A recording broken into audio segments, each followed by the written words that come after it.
महादेव के शुभ विवाह में सम्मिलित हो जाइए। जय भोलेनाथ। प्राण मेरे बसते हैं तुम बिन मेरे नहीं। कानपुर नगर में एकलव्य जन कल्याण महासभा कानपुर के तत्वावधान में महाराज गुहा राज निषाद एवं ऋषियों के श्रेष्ठ महर्षि कश्यप जयंती का समारोह का आयोजन बहुत धूमधाम से निषाद पार्क गंगा बैराज कानपुर में मनाया गया, जिसके मुख्य अतिथि डॉक्टर अशोक कुमार बिंद, वशिष्ठ अतिथि डॉक्टर विनोद कुमार बिंद, विधायक माननीय राजकुमार निषाद, पूर्व विधायक रामपाल निषाद जी, उदय राज निषाद जी, मुख्य वक्ता चौधरी लोटन राम निषाद जी, प्रमुख वक्ता माननीय राम नारायण निषाद जी, किरण लोधी। कार्यक्रम स्थल गंगा बैराज निषाद पार्क पर जयंती का आयोजन किया गया।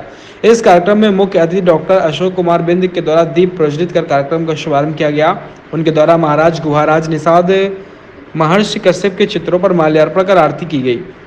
कार्यक्रम में अपने उद्बोधन में मुख्य अतिथि डॉक्टर अशोक कुमार बिंद ने शिक्षा और संगठन पर जोर देते हुए कहा कि समाज पिछड़ेपन को दूर करने के लिए समाज को शिक्षा में बच्चों को पढ़ने, समाज पिछड़े की कुरीतियों को दूर करने के लिए समाज शिक्षा से में बढ़ने पर जोर दिया गया।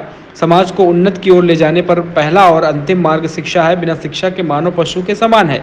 शिक्षा ही सभी तालों की कुंजी है। वहीं पर आपको बताते चलें कि उपस्थित जनसमूह से अपील की कि चाहे एक समय भोजन करें, लेकिन बच्चों को शिक्षा अवश्य दें। शिक्षा उच्च कोटि की देनी चाहिए और सर्वक्ष निछावर कर दें। कार्यक्रम का संचालन माननीय राम सजीवन निषाद और लाला समिति के मंत्री जी के उद्बोधन में समझा और जो भी विघटन हो रहा है उसे एक कड़ी में जोड़कर शिक्षित और समिति के उद्देश्य को पूरा करने के लिए समिति को और आगे बढ़ाने का कार्य करने में समाज का सहयोग मांगा है।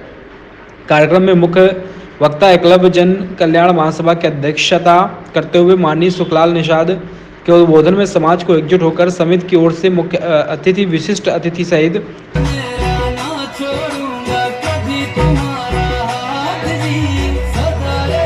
सभी कार्यक्रम में सहयोग से अपना समिति का पहला लक्ष्य हासिल हो गया है और भगवान महाराज गुहाराज निषाद के मनमोहक मूर्ति निषाद पार्क गंगा बैराज में स्थित हो गई है और अब समाज के अन्य महत्वपूर्ण मुद्दों पर आगे समिति रणनीति बनाकर काम करेगी, जिसमें आप सभी का सहयोग अपेक्षित है। तो रोटी और बेटी के संबंध में हो जाएंगे। मैं आज कहना चाहता हूं, ये जो महर्षि कश्यप है, हमें लगता है जब कोई गोत्र न बता पाए आदमी पंडित जी के सामने, चाहे जिस धर्म का आदमी हो, तो कश्यप गोत्र बताने का काम करता है। इसका मतलब है हमारा जन्म, हमारा मूल अगर कोई गोत्र है तो कश्यप गोत्र है। उस महान समाज के लिए मैं बहुत बहुत बधाई देता हूं। तो मैं कह रहा हूं कि आज जरूरत इस बात की है कि हम लोग चिंतन करें, मंथन करें कि आखिर हमारा इतिहास गौरवशाली था तो हम आज यहाँ पर कैसे बैठ गए, यहाँ कैसे पीछे हो गए। तो साथियों, मैं कहना चाहता हूं कि जात जैसी कोई चीज है नहीं, जात जैसी कोई चीज है नहीं, लेकिन जाति है कि जाति ही नहीं। जात पशु पक्षियों में देख सकते हो, जात पेड़ पौधों में देख सकते हो, मनुष्य में कोई जाति नहीं है। अगर ऑस्ट्रेलिया का खिलाड़ी भारत में मैच खेल रहा हो, घायल हो जाए, बीमार पड़ जाए, अगर उसे खून की जरूरत पड़े तो क्या ऑस्ट्रेलिया से खून आएगा? आप सबको पता हो कि पूरी धरती पर जितने ब्लड ग्रुप हैं, पूरी धरती पर एक ही ब्लड ग्रुप है। यहाँ के किसी भी व्यक्ति का खून उससे मेल खा जाएगा और चढ़ जाएगा ऑस्ट्रेलिया का खिलाड़ी की जान बच जाएगी। यहाँ सारे लोग बैठे हो, निषाद समाज के लोग बैठे हो, बताइए जब तुम्हें डॉक्टर कोई ब्लड ग्रुप लिखता है, तुम्हारे परिवार का आदमी बीमार होता है, तो तुम ब्लड ग्रुप देने वाले को या ब्लड लेते समाज के हाल पर चिंतन कर सके, मंथन कर सके, मनन कर सके और अपनी आर्थिक, सामाजिक, शैक्षिक, राजनीतिक हालत बेहतर करने के लिए विचार कर सके। तो मैं पुनः और कोई लंबी बात न करके आप लोगों से एक ही बात करके जा रहा हूं कि आपको, इस भाई को, इस साथी को जब भी जरूरत हो, वैसे तो पार कराने वाले आप ही हो, तुमने राम को पार कराने का काम किया है और बाकी हम कुछ नहीं कहेंगे। आने वाले समय में किसको पार कराने का काम करेंगे।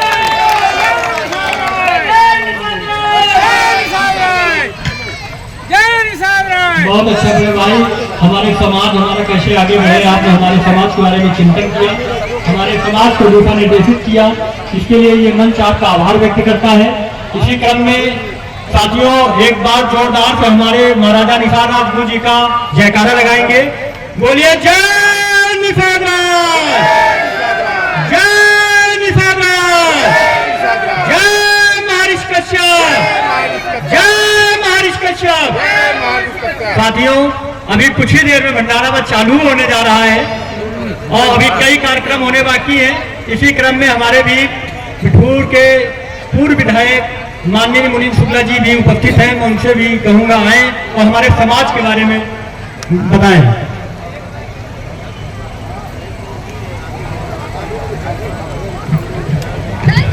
आज इस ऐतिहासिक स्थान पर, इस ऐतिहासिक दिन में और बढ़िया हम निषाद राज महाराज की जयंती यहां मना रहे हैं। तमाम वक्ताओं ने अपनी बातें रखी हैं। सबसे पहले आयोजन समिति के सभी पदाधिकारियों को, उनके सहयोगियों को बहुत बधाई और धन्यवाद देता हूं।